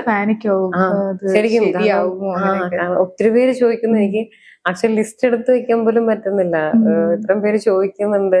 അപ്പൊ ആ സമയത്തേക്കാണ് ജസ്റ്റ് ആ ഒരു നമ്മള് ബിസിനസ് വാട്സപ്പ് തുടങ്ങിയത് തന്നെ ആ ഒരു ടൈമിലാണ്. അപ്പൊ ആ സമയത്തേക്ക് നമുക്ക് എല്ലാവരും നമ്പർ കൊടുക്കാനും പറ്റില്ല. കുറെ പേര് മിസ്യൂസ് ചെയ്യുന്നവരുണ്ട്. അപ്പൊ അങ്ങനത്തെ കുറെ ബുദ്ധിമുട്ടുകളുണ്ട്. പിന്നെ ഇൻസ്റ്റാഗ്രാമിൽ തന്നെ എൻക്വയറിക്ക് അല്ലാതെ മെസ്സേജ് അയക്കുന്നവരുണ്ട്. അപ്പൊ നമുക്ക് എല്ലാവരുടെ മെസ്സേജ് നമുക്ക് റീഡ് ചെയ്ത് എടുക്കാൻ പറ്റുന്നില്ല. അങ്ങനെ ഒത്തിരി ആ സമയത്ത് കുറച്ചധികം ബുദ്ധിമുട്ടുകൾ ഉണ്ടായിരുന്നു. ഇനിഷ്യലി എന്താണെന്ന് അറിയാതെ പെട്ടെന്നൊരു അങ്ങനെ കുറച്ചധികം ബുദ്ധിമുട്ടുകൾ ആ സമയത്ത് വന്നു. ഫസ്റ്റ് ഇപ്പൊ ഒരു കസ്റ്റമറിന് ആദ്യമായിട്ട് ചെയ്ത് കൊടുത്തിട്ട് ഫീഡ്ബാക്സ് ഒക്കെ പറയുമല്ലോ, അങ്ങനെ കിട്ടിയ ഏറ്റവും സ്പെഷ്യൽ ആയിട്ടുള്ള ഒരു ഫീഡ്ബാക്ക്? ശരിക്കും എന്റെ എല്ലാ വർക്കുകളും തന്നെ കസ്റ്റമൈസ്ഡ് വർക്കുകളാണ് എല്ലാം. അതിൽ തന്നെ എല്ലാരും അവരുടെ ലൈഫിൽ ഏറ്റവും പ്രഷ്യസ് ആയിട്ടുള്ള മൊമെന്റ് ആണ് അവർക്കൊരു ആർട്ടായിട്ട് ഡ്രസ്സിൽ ചെയ്ത് തരണം എന്ന് അവർ പറയുന്നത്. അപ്പോ എല്ലാ വർക്കുകളിലും ഫീഡ്ബാക്ക് ശരിക്കും അവരുടെ മനസ്സിൽ തട്ടിയിട്ട് തന്നെയാണ് അവർ പറയുന്നത്. അവർക്ക് ഭയങ്കര ഇഷ്ടപ്പെട്ടു. കാരണം അവരവരുടെ ഏകദേശം ഐഡിയ ആണ് പറയുന്നത്. നമ്മളാണ് പിന്നെ ഇത് വർക്ക്ഔട്ട് ചെയ്ത് നമ്മളൊരു ഡ്രസ്സിൽ ഒരു പിക്ചറായിട്ട് അല്ലെങ്കിൽ ആർട്ടായിട്ട് ചെയ്ത് കൊടുക്കുന്നത്. അപ്പോ എല്ലാ വർക്കുകളുടെയും ഫീഡ്ബാക്ക് ശരിക്കും എല്ലാരും തന്നെ ഭയങ്കര സന്തോഷത്തോടെ തന്നെയാണ് ഫീഡ്ബാക്ക് പറയുന്നത്. അതിൽ തന്നെ മനസ്സിൽ നിൽക്കുന്നത് ഇപ്പോ എന്റെ മനസ്സിൽ നിൽക്കുന്നത് ഒരു 6 മാസത്തിൽ ജനിച്ചൊരു കുഞ്ഞുണ്ടായിരുന്നു. കുഞ്ഞ് ആശുപത്രിയിലാണ്. അപ്പൊ അമ്മയാണ് നമ്മൾ കോണ്ടാക്ട് ചെയ്ത് 9ാം മാസം ഇപ്പൊ എടുക്കാൻ പോവാണ്, ആശുപത്രിയിൽ നിന്ന് എടുക്കാൻ പോകണം. അപ്പൊ അമ്മ മാത്രമേ ആ കുട്ടീനെ കണ്ടിട്ടുള്ളൂ. ഫാമിലി വേറെ ആരും കുഞ്ഞിനെ കണ്ടിട്ടില്ല. ഇപ്പൊ 9ാം മാസം ഇപ്പൊ എടുക്കാൻ പോകുമ്പോഴാണ് എല്ലാരും കാണാൻ പോകുന്നത്. അപ്പൊ ആദ്യമായിട്ട് ആ കുട്ടീനെ ഇടിയിക്കാൻ വേണ്ടിയിട്ട് ഒരു ഉടുപ്പ് ചെയ്ത് തരണം എന്ന് പറഞ്ഞു. അപ്പൊ ആള് ഓൾറെഡി ഇങ്ങനെ 6 മാസം ജനിച്ചുകൊണ്ട് കുറച്ച് അണ്ടർ വെയിറ്റ് ആണ്. എങ്കിലും അപ്പൊ അതിൻ്റെതായ ചെറിയ കുഞ്ഞുടുപ്പ് ഉണ്ടാക്കിയാൽ മതി എന്നൊക്കെ പറഞ്ഞ് അങ്ങനെ പ്രത്യേകം പറഞ്ഞ് ഞാനങ്ങനെ പ്രത്യേകമായിട്ട് ഇങ്ങനെ ചെറിയൊരു ഉടുപ്പ് ചെയ്ത് അതില് പേരും എംബ്രോയിഡറി ചെയ്ത് അല്ലാതെ കുറച്ച് പൂവൊക്കെ ചെയ്തിട്ട് അങ്ങനെ ചെയ്തു കൊടുത്തു. ഒരു ഉടുപ്പ് ചെയ്ത് കൊടുത്തു. നമ്മള് ഫ്രീ ഓഫ് കോസ്റ്റിലാണ് ചെയ്ത് കൊടുത്തത്. അത്ര ഇമോഷണൽ ആയിട്ടുള്ളൊരു മൊമെന്റ് ആണല്ലോ. അപ്പൊ അത് അമ്മ ഇതുപോലെ കിട്ടിയിട്ട് ഭയങ്കര പ്രഷ്യസ് ആണ്. ഒരു കുട്ടി ജനിച്ചൊരു കുട്ടിക്ക് എനിക്കും ഭയങ്കര ഒരു അഭിമാന നിമിഷമുള്ളത്. ആദ്യമായിട്ട് ആ കുട്ടീനെ ഇടിപ്പിക്കാൻ പോകുന്ന ഉടുപ്പ് അത് ഞാൻ ചെയ്ത് കൊടുത്തതാണെന്ന് പറയുമ്പോ അത് എനിക്ക് ഭയങ്കര ഒരു സന്തോഷമുള്ള മൊമെന്റ് തന്നെയായിരുന്നു. അത് എന്നെ അത്രയും വരെയെങ്കിലും ആൾക്കാര് അക്സെപ്റ്റ് ചെയ്യുന്നുണ്ടല്ലോ, എന്റെ ആ ഒരു വർക്കിന് അവർ അത്രത്തോളം വില കൊടുക്കുന്നുണ്ടല്ലോ എന്നറിയുന്നതും ഭയങ്കര സന്തോഷമുള്ള ഒരു കാര്യം കൂടിയാണ്. അത് എനിക്ക് മനസ്സിൽ ഏറ്റവും കൂടുതൽ തങ്ങി നിൽക്കുന്നത് ആ ഒരു വർക്കാണ്. ശരിക്കും അവരുടെ ആ ഒരു ഫീഡ്ബാക്കിൽ അത് തന്നെയാണ് ഏറ്റവും കൂടുതൽ. കുറച്ച് ബാക്കിലേക്ക് പോവാണെങ്കിൽ, ചൈൽഡ്ഹുഡിലേക്ക് പോവാണെങ്കിൽ അപ്പൊ എങ്ങനെയായിരുന്നു ഫ്രണ്ട്സ് ആയാലും എല്ലാവരും എങ്ങനെയായിരുന്നു ട്രീറ്റ് ചെയ്യുന്നത്? എന്റെ ചൈൽഡ്ഹുഡ് ആക്ച്വലി ഭയങ്കര ബ്യൂട്ടിഫുൾ ആയിരുന്നു. ഞാൻ ഇടുക്കിയിലാണ് ജനിച്ചു വളർന്നത്. ഞാൻ നല്ലൊരു വില്ലേജിലാണ്. ശരിക്കും എന്റെ ചൈൽഡ്ഹുഡ് മൊത്തം വില്ലേജിലായിരുന്നു. അപ്പൊ അതുകൊണ്ട് വില്ലേജിനെ കുറിച്ച് പറയുമ്പോ അറിയാൻ പറ്റില്ല. അതായത് നമുക്ക് ആ ഒരു ഏകദേശം ഒരു 10 കിലോമീറ്ററിനുള്ളിലുള്ളവരെ തന്നെ എല്ലാവർക്കും അങ്ങോട്ടും ഇങ്ങോട്ടും പരസ്പരം അറിയാവുന്നവരാണ്. അപ്പൊ എന്നെ എല്ലാവർക്കും അറിയാം, എനിക്കും എല്ലാവരും അറിയാം. അതുകൊണ്ട് തന്നെ എനിക്ക് അങ്ങനത്തെ തുറച്ചുനോട്ടങ്ങളോ ചോദ്യങ്ങളോ ഒന്നും നേരിടേണ്ടി വന്നിട്ടേ ഇല്ല എന്റെ ചെറുപ്പ കാലഘട്ടങ്ങളിൽ. അപ്പൊ അതുകൊണ്ട് തന്നെ എനിക്കും ആ ഒരു എന്റെ ഏറ്റവും ചെറിയ കാലഘട്ടങ്ങളിൽ എനിക്കും അറിയില്ല, എനിക്കിങ്ങനെ കൈ ഇല്ലെന്നുള്ളതിനെ കുറിച്ച് ഞാൻ ബോധേഡായിട്ടേ ഇല്ല. എനിക്കറിയത്തേ ഇല്ല ഇനി അങ്ങനെ കുറവുണ്ടെന്നുള്ളതിനെ കുറിച്ച് ഞാൻ ചിന്തിക്കേണ്ടി വന്നിട്ടില്ല. കാരണം അങ്ങനെ ചിന്തിക്കേണ്ട ഒരു സാഹചര്യത്തിലേക്ക് എനിക്ക് അങ്ങനെ ഒരു സിറ്റുവേഷൻ ഉണ്ടായിട്ടേ ഇല്ല കേട്ടോ. അപ്പോ ഞാൻ ഏറ്റവും ചെറിയ കാലഘട്ടങ്ങളിൽ ഒരു 4ാം ക്ലാസ് വരെ ശരിക്കും എൻജോയ് ചെയ്താണ് ഞാൻ ജീവിച്ചത്. അതായത് ഒരു ഗവൺമെന്റ് സ്കൂളിലായിരുന്നു. അപ്പോ എന്റെ വീടിന്റെ തൊട്ടടുത്തായിരുന്നു കേട്ടോ, ഒരു 1/2 കിലോമീറ്റർ നടക്കാനുള്ളതേ ഉള്ളൂ. അപ്പൊ രാവിലെ കൂട്ടുകാരൊക്കെ വരും, എന്നെ വിളിച്ചുകൊണ്ട് സ്കൂളിലേക്ക് പോകും, ഞങ്ങള് അവിടെ സ്കൂളിൽ എൻജോയ് ചെയ്യും. അപ്പോ പറഞ്ഞ പോലെ ഞാൻ ആ ടൈമില് സ്പോർട്സിന് ഒഴിച്ചിട്ട് ബാക്കി എല്ലാ പ്രോഗ്രാമും ഞാൻ അറ്റൻഡ് ചെയ്യുമായിരുന്നു. അങ്ങനെ എന്താ പറയാ, ഞാൻ ശരിക്കും എൻജോയ് ചെയ്ത കാലഘട്ടമാണ് എന്റെ ചൈൽഡ്ഹുഡ്. പിന്നെ അതിനുശേഷം കുറച്ചും കൂടെ മുതിർന്നപ്പോഴത്തേക്ക് നമ്മൾ ആ ഒരു ടീനേജ് പ്രായത്തിലേക്കൊക്കെ എത്തുമല്ലോ, ആ ഒരു ടൈം ആയപ്പോഴാണ് പിന്നെ ഞാൻ പയ്യെ ഒരു ബോഡി കോൺഷ്യസ് ഒക്കെ നമുക്ക് വരാൻ തുടങ്ങി. പിന്നെ പറഞ്ഞ സ്കൂള് മാറി, അപ്പൊ കുറച്ചും കൂടെ കുട്ടികളുള്ള ക്ലാസ്സുകളിലേക്ക് എത്തി. അപ്പോ അവിടെയുള്ള കുട്ടികൾക്കും പേരൻസിനും എന്നെ അറിയില്ല. അപ്പൊ പതിയെ ചോദ്യങ്ങളൊക്കെ ഞാൻ നേരിടാൻ തുടങ്ങി. അപ്പോഴത്തേക്കും എനിക്കും പതിയെ ഞാൻ ചിന്തിക്കാൻ അങ്ങനെ ഒരു ഫീലിംഗ് വരാൻ തുടങ്ങിയത്. പറഞ്ഞ പോലെ ആ ഒരു നമ്മുടെ ടീനേജ് പ്രായത്തിൽ നമ്മൾ കുറച്ചും കൂടെ നമ്മളിലേക്ക് കുറച്ചും കൂടെ നമ്മൾ ഇതാവുമല്ലോ, നമ്മളെ തന്നെ നമ്മൾ കുറച്ചും കൂടെ ശ്രദ്ധിക്കും, കുറച്ച് സൗന്ദര്യമൊക്കെ നമ്മൾ ശ്രദ്ധിക്കുന്ന ടൈം ആണല്ലോ. അപ്പൊ അങ്ങനെയാണ് ഞാൻ അതുവരെ എല്ലാ പരിപാടിക്കും അറ്റൻഡ് ചെയ്തോണ്ടിരുന്ന ഞാൻ തന്നെ ചിന്തിക്കാൻ തുടങ്ങി, ഞാന് ഫ്രണ്ടിൽ കയറുന്ന ഡാൻസ് ഒക്കെ കളിച്ചു കഴിഞ്ഞാൽ അതൊരു ഭംഗികേടാണ്. എന്നെ ഏറ്റവും ഫ്രണ്ടിൽ തന്നെ നിർത്തും കേട്ടോ ഡാൻസിനൊക്കെ. ഇപ്പൊ ഫസ്റ്റത്തെ ഡാൻസിനൊക്കെ തന്നെ ഇപ്പൊ ടീച്ചേഴ്സ് ഒക്കെ ആണെങ്കിലും 2-3 പ്രോഗ്രാമിൽ അറ്റൻഡ് ചെയ്തിട്ടുണ്ടെങ്കിൽ അത് ഏറ്റവും ആദ്യത്തെ പ്രോഗ്രാമിൽ ഏറ്റവും ഫ്രണ്ടിൽ തന്നെ എന്നെ നിർത്തും. അങ്ങനെയൊക്കെ ആയിരുന്നു. ടീച്ചേഴ്സിന്റെ ഭാഗത്തു നിന്നൊക്കെ നല്ല സപ്പോർട്ട് ഉണ്ടായിരുന്നു. പക്ഷെ ഞാൻ തന്നെ ചിന്തിച്ചു, ഞാൻ തന്നെ എനിക്ക് തന്നെ ഒരു പ്രശ്നം ഉണ്ടാക്കി, ഞാൻ തന്നെ എനിക്കൊരു ഇൻഫീരിയോറിറ്റി കോംപ്ലക്സ് ഉണ്ടാക്കിയെടുത്തു. അങ്ങനെ ആ ഒരു ഇൻഫീരിയോറിറ്റി കോംപ്ലക്സ് വളർന്ന് ഏകദേശം ഒരു ഡിഗ്രി കാലഘട്ടം വരെ എത്തിച്ചു. അത് എന്റെ ആ ഒരു കാലഘട്ടത്തെ കുറച്ചധികം ബുദ്ധിമുട്ടിച്ചിട്ടുണ്ട് ശരിക്കും. പക്ഷെ നമുക്ക് ഓരോ ലൈഫിലും ഓരോരോ കാലഘട്ടങ്ങൾ ഉണ്ടല്ലോ, ലെസൺസ് ആണ്, അതൊന്നും നമ്മൾ എപ്പോഴും ഇംപ്രൂവ് ആവത്തതേ ഉള്ളൂ. അപ്പൊ ആ ഒരു എക്സ്പീരിയൻസ് കിട്ടിയതുകൊണ്ടാണ് ഇപ്പൊ എനിക്കിപ്പോ അങ്ങനത്തെ കാര്യങ്ങളൊക്കെ പറയാൻ പറ്റുന്നത്, സക്സസ്ഫുൾ ആവാൻ പറ്റിയത്. അതെ, എനിക്കിപ്പോ പറഞ്ഞ പോലെ എന്റെ കുറെ അവസരങ്ങൾ ഞാൻ നഷ്ടപ്പെടുത്തിയിട്ടുണ്ട്. അപ്പൊ ആ ഒരു ടൈമിൽ ഞാൻ എന്റെ അവസരങ്ങൾ നഷ്ടപ്പെടുത്തിയത് കൊണ്ട് എനിക്ക് തീർച്ചയായിട്ടും ഇപ്പൊ ഒരു അവസരം കിട്ടിയാൽ ഞാനത് ഒട്ടും നഷ്ടപ്പെടുത്തില്ല, ഞാൻ അപ്പൊ തന്നെ ചാടിക്കയറി അത് എടുക്കും. കാരണം അന്ന് ഞാൻ അവസരങ്ങൾ നഷ്ടപ്പെടുത്തതിന്റെ വിഷമം എനിക്ക് നല്ലപോലെ ഇപ്പൊ ഉണ്ട്. അപ്പൊ ആ സമയത്തെ ഓരോരോ എക്സ്പീരിയൻസസ് ഇപ്പോ ഓരോ ലൈഫ് ലെസൺസ് ആണ്. ഫാമിലിയെ കുറിച്ച് പറയുകയാണെങ്കിൽ ഫാമിലി എങ്ങനെ, ഭയങ്കര സപ്പോർട്ടീവ് ആയിരുന്നു? എന്റെ ഫാമിലി ശരിക്കും ഫാമിലി തന്നെയാണ് എന്റെ പില്ലർ ശരിക്കും. അതെ, എന്റെ അപ്പച്ചനും അമ്മച്ചിയും ഞാൻ പറഞ്ഞില്ല, എനിക്ക് ഓൾറെഡി എനിക്ക് അങ്ങനെ ഒരു ഫീല് വന്നിട്ടേ ഇല്ല. എന്റെ വീട്ടിൽ നിന്ന് എനിക്ക് അങ്ങനെ ഒരു ഫീലിംഗ് തന്നിട്ടേ ഇല്ല. എനിക്ക് അങ്ങനെ ഒരു പ്രത്യേകത ഉള്ള ഒരാളാണ്. അപ്പൊ പ്രത്യേകത ഉണ്ടല്ലോ, ഇങ്ങനെ ഒരു സ്പെഷ്യാലിറ്റി ഉണ്ട്, അതുകൊണ്ട് മോളൊന്നും ചെയ്യാതെ അവിടെ ഇരുന്നോ എന്ന് എന്നോട് പറഞ്ഞിട്ടില്ല. എനിക്ക് സത്യത്തിൽ ഫുൾ സപ്പോർട്ടാണ്. എനിക്കൊരു ബ്രദർ ഉണ്ട്. അപ്പൊ എനിക്ക് ശരിക്കും ഫ്രണ്ടിനെ പോലെ തന്നെയാണ് എന്റെ ബ്രദറും. ആക്ച്വലി ഞങ്ങൾ 8 വയസ്സിന്റെ ഡിഫറൻസ് ഉണ്ട്. പക്ഷെ എനിക്ക് എന്താ പറയാ, ചേട്ടനെ പോലെ ശരിക്കും സപ്പോർട്ടീവ് ആണ്. എന്റെ അപ്പച്ചനാണെങ്കിലും അമ്മച്ചാണെങ്കിലും എല്ലാ കാര്യത്തിലും എന്നെ ഒരുപോലെ എല്ലാ കാര്യങ്ങളും എന്നെ ചെയ്യിപ്പിക്കും. എന്റേതായ എല്ലാ കാര്യങ്ങളും എന്നെ ചെറുപ്പം മുതലേ ചെയ്യിപ്പിക്കുകയും ചെയ്യും. എന്നാ എന്നെ അങ്ങനെ മാറ്റി നിർത്തിയിട്ടുമില്ല. അപ്പോ അവരുടെ ശരിക്കൊരു ബ്രേവ് ആയിട്ടുള്ള തീരുമാനം തന്നെയായിരുന്നു. ഞാൻ +2 എത്തിയപ്പോ എന്നെ ഹോസ്റ്റലിൽ കൊണ്ടുപോയി വിട്ടു. സത്യം പറഞ്ഞാൽ അതൊരു സിറ്റുവേഷൻ കൊണ്ട് കൊണ്ടുപോയി വിടേണ്ടി വന്നതാണ്. അതായത് ഞാന് +1 പഠിക്കുന്ന സമയത്ത് കുറച്ച് ദൂരെയായിരുന്നു കേട്ടോ, ഒരു 10-15 കിലോമീറ്റർ ദൂരമുള്ള ഒരു സ്കൂളിലായിരുന്നു. അപ്പോ പറഞ്ഞ പ്രൈവറ്റ് ബസ്സിൽ പോകണം. അപ്പൊ നമ്മുടെ അവിടെ ബസ്സുകൾ ഭയങ്കര കുറവാണ്.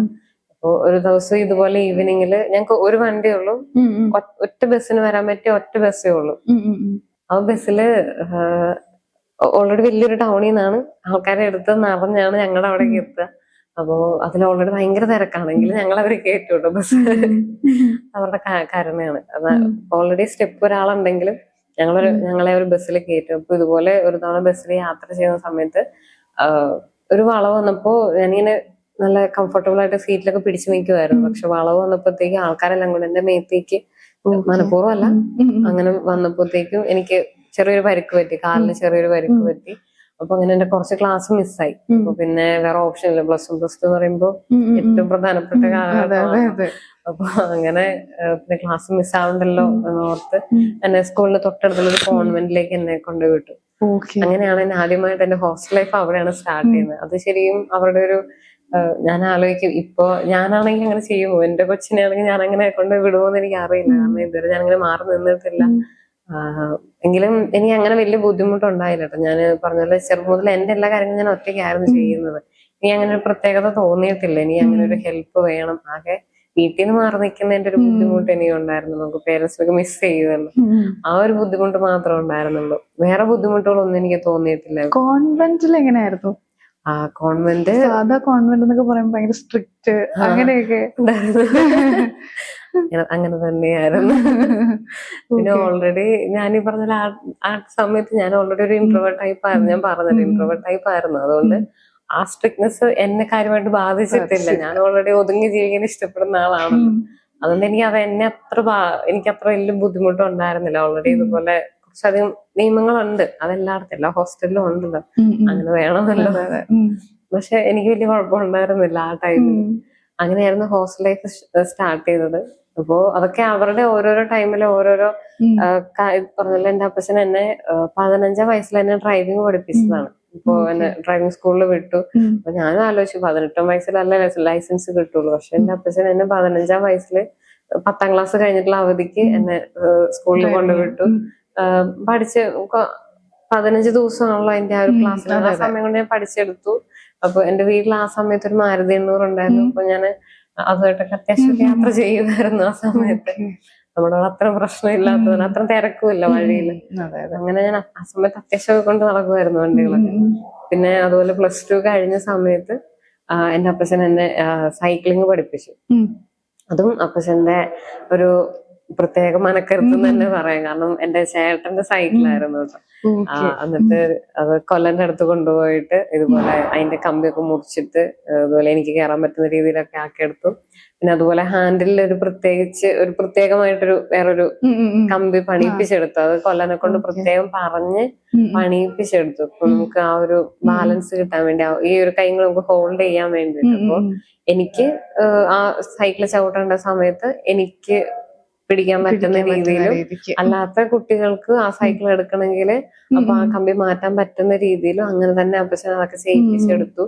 അപ്പൊ കുറച്ചധികം ടൈം എഫോർട്ടും എടുത്തു. ഓൾറെഡി ആ ഒരു കൈ അവിടെ ഗ്യാപ്പ് ഉള്ളതുകൊണ്ട് എനിക്ക് ഓൾറെഡി ഇച്ചിരി പേടി കൂടുതലുണ്ടായിരുന്നെങ്കിലും അപ്പച്ചന്റെ ആ ഒരു ക്ഷമയൊക്കെ ഉള്ളത് കൊണ്ട് എന്നെ അങ്ങനെ ആ സൈക്ലിങ്, നീന്തല്, ഡ്രൈവിങ്, ഈ 3 കാര്യം അപ്പച്ചന്റെ നിർബന്ധം കൊണ്ട് എന്നെ ഏത് സാഹചര്യത്തിലും അപ്പച്ചനത് ഭയങ്കര നിർബന്ധമാണ്. ഒരു വ്യക്തി എന്ന നിലയിൽ 3 കാര്യങ്ങൾ ബേസിക്കായിട്ട് അറിഞ്ഞിരിക്കണം എന്ന് പറഞ്ഞ് അങ്ങനെ എന്നെ പഠിപ്പിച്ചതാണ്.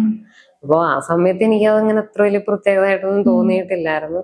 പക്ഷെ ഇപ്പൊ ഇങ്ങനെ സോഷ്യൽ മീഡിയയിൽ ഇങ്ങനെ ഓരോരോ കാര്യങ്ങളൊക്കെ വന്നപ്പോഴാണ് അങ്ങനെയാണല്ലോ, എത്ര വലിയ കാര്യമാണല്ലോ എന്നൊക്കെ എനിക്ക് തന്നെ തോന്നുന്നു. നേരത്തെ മുതൽ ഞാൻ ചെയ്യുമായിരുന്നു.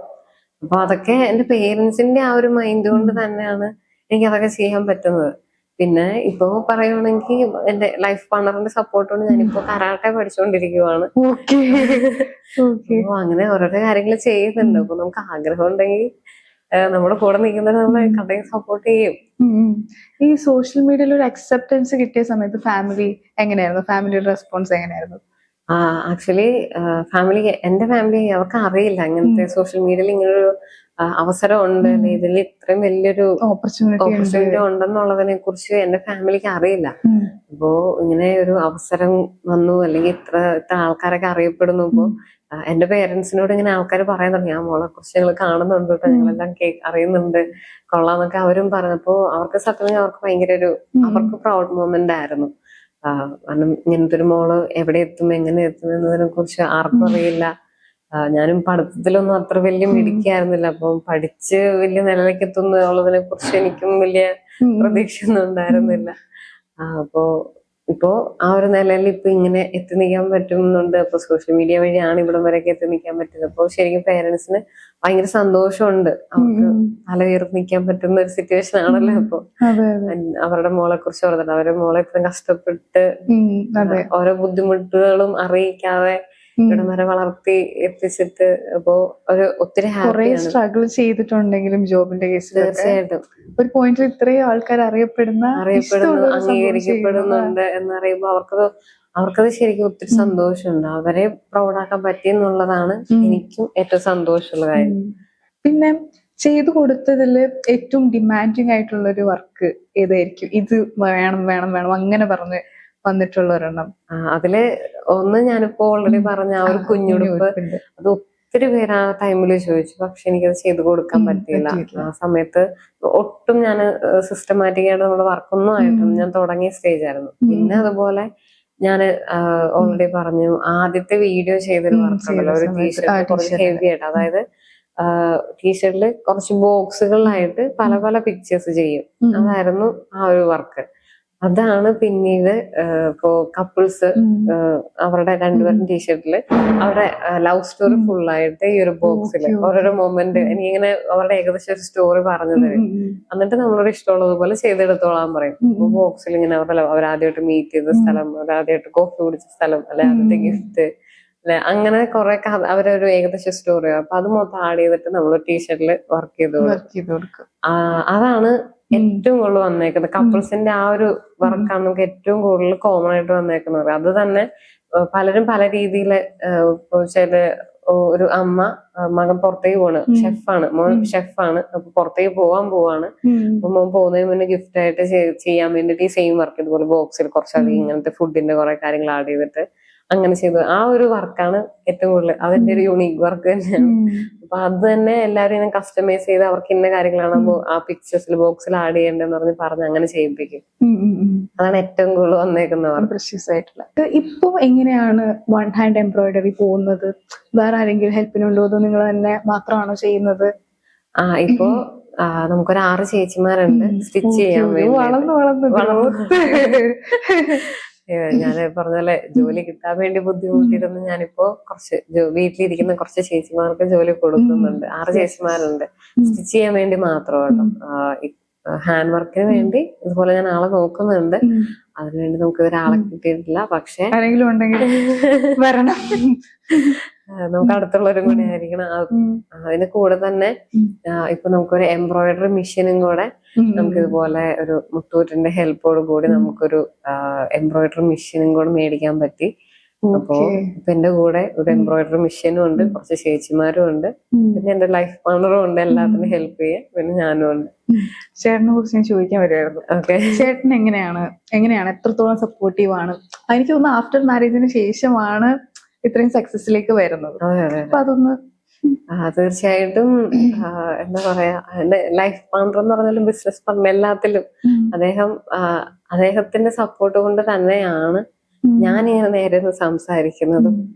വൺ ഹാൻഡ് എംബ്രോയിഡറി പിന്നിലെ രഹസ്യം. അതെ, തീർച്ചയായിട്ടും അതെ. എനിക്ക് ആ ഒരു ഞാൻ ഇപ്പൊ പറയും എന്റെ MSW കോഴ്സാണ് എന്നെ ഇൻഫീരിയോറിറ്റി കോംപ്ലക്സിൽ എന്നെ ഒരു പരിധി വരെ എങ്കിലും എന്നെ രക്ഷിച്ചതെന്ന് ഞാൻ പറയും.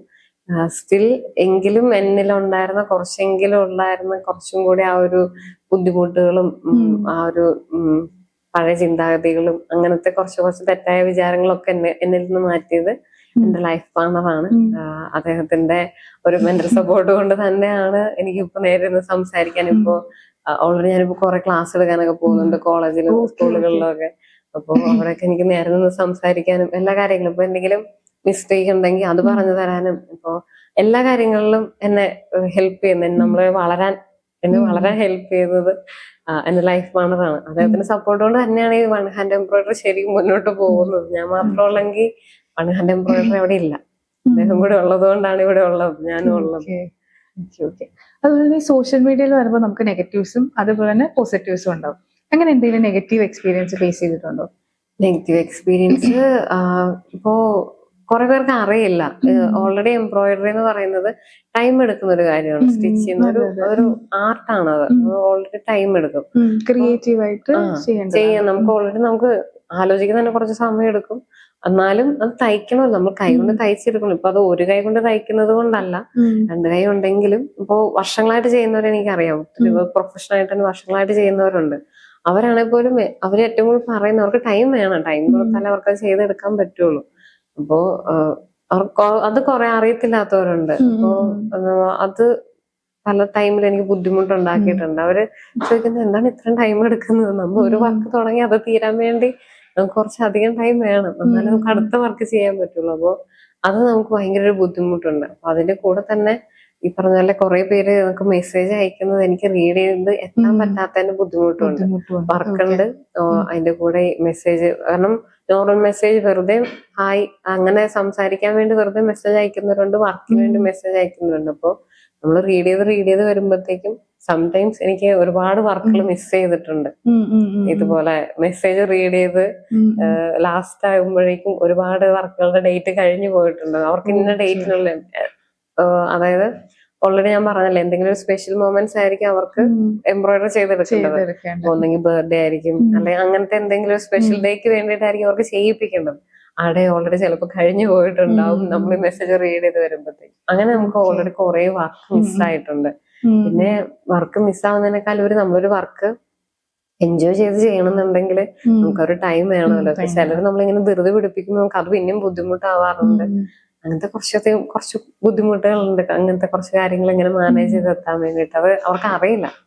അതുകൊണ്ടാണ്. ഓക്കെ.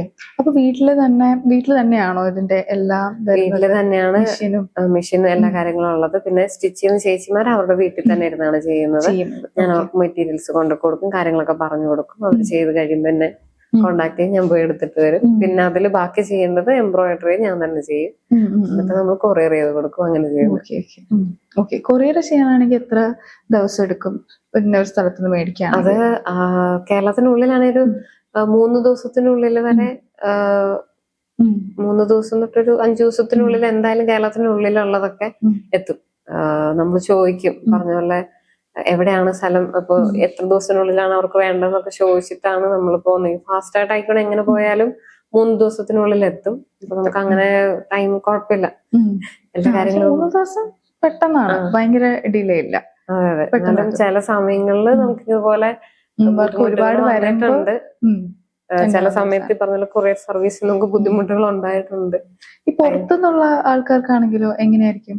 പുറത്തുനിന്നുള്ളവര് അവരുടെ ആരെങ്കിലൊക്കെ പോവാൻ വേണ്ടി ആ നിൽക്കുന്ന ടൈമിലേക്ക് നമ്മളോട് അവര് നേരത്തെ പറഞ്ഞ് ചെയ്യിപ്പിച്ചിട്ട് അവര് ഇന്ന ടൈമിലേക്കാണ് പോകുന്നത്, അപ്പൊ അവരുടെ കൊടുത്തു വിടാൻ വേണ്ടിയിട്ടാണെന്ന് പറഞ്ഞ് അവരുടെ അഡ്രസ്സിലേക്ക് നമ്മൾ അയച്ചു കൊടുത്ത് അങ്ങനെ ചെയ്യിപ്പിച്ചു കൊടുക്കാറുണ്ട്.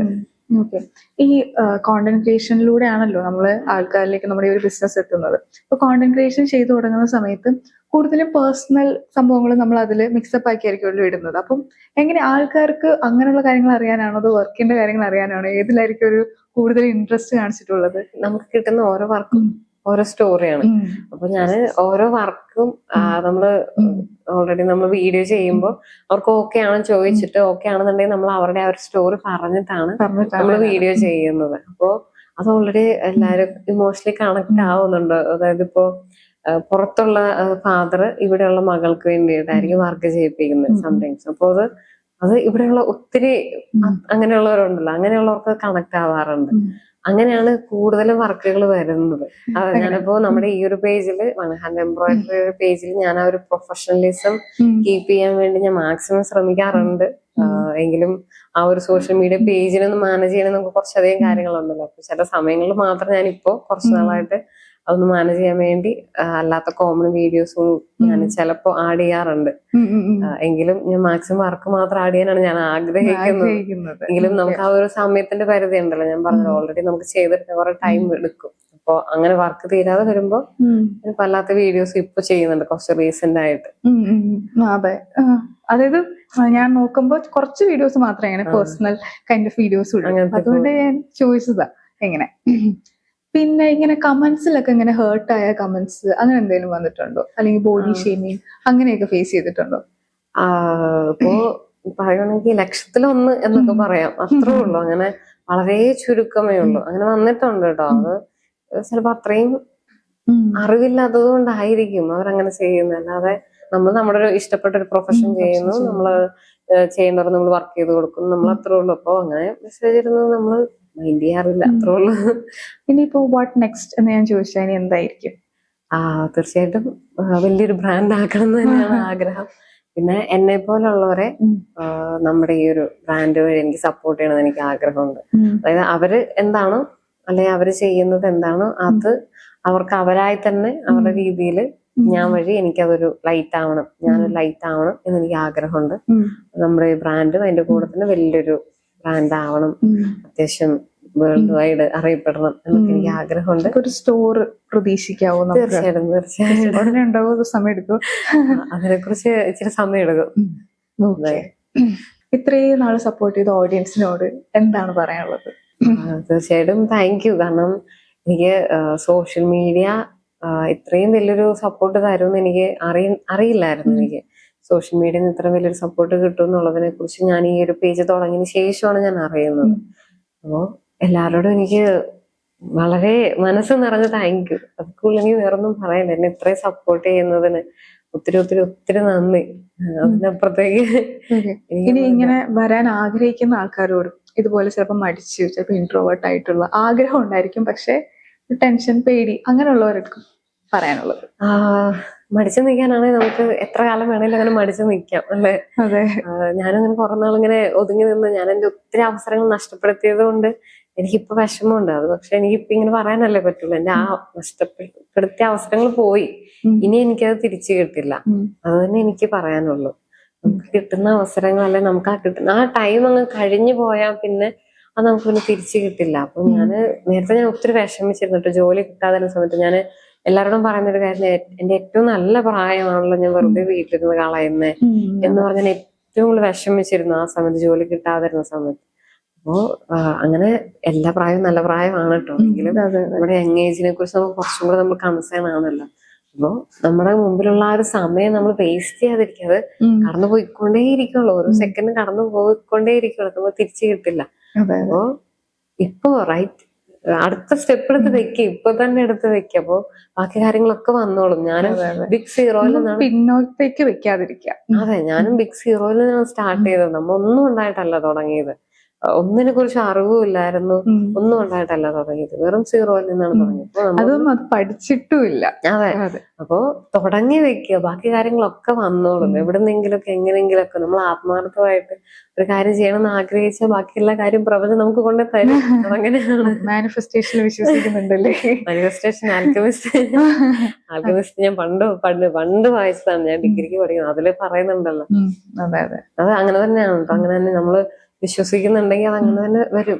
നമ്മള് ആത്മാർത്ഥമായിട്ട് ആഗ്രഹിച്ചാൽ ഉറപ്പായിട്ടും കിട്ടും. സംശയിക്കാതിരുന്നാൽ മാത്രം മതി. സംശയിച്ച കിട്ടില്ല കേട്ടോ. ഈ ഒരു പോഡ്കാസ്റ്റിൽ നിന്ന് എനിക്ക് മനസ്സിലായ ഒരു കാര്യം എന്താന്ന് വെച്ച് കഴിഞ്ഞാൽ, ഇപ്പം കുറെ പേരുണ്ട്, കുറെ സ്ട്രഗിൾസ് ഉണ്ട്, പക്ഷെ അവര് ഇങ്ങനെ ബാക്കോട്ട് വരും. പക്ഷെ ഈ ഒരു പോഡ്കാസ്റ്റ് കാണുമ്പോൾ അവർക്ക് എല്ലാവർക്കും ഭയങ്കര ഒരു ഇൻസ്പിറേഷൻ ആയിരിക്കും. കാരണം സീറോയിൽ നിന്ന് സ്റ്റാർട്ട് ചെയ്തിട്ട് ഓണായിട്ടൊരു ബ്രാൻഡ് പ്ലസ് ഒരു 6 ചേച്ചിമാർക്ക് ഒരു ജോബ് കൊടുക്കുക എന്നുള്ളത് ഭയങ്കര വലിയൊരു അച്ചീവ്മെന്റ് ആണ്. സോ ഗൈസ്, നിങ്ങൾക്ക് ഇതേപോലെ സ്റ്റാർട്ട് ചെയ്യണമെന്നുണ്ടെങ്കിൽ സ്റ്റാർട്ട് ചെയ്യുക. So thank you Anjana for coming to brand Yatra. Thank U.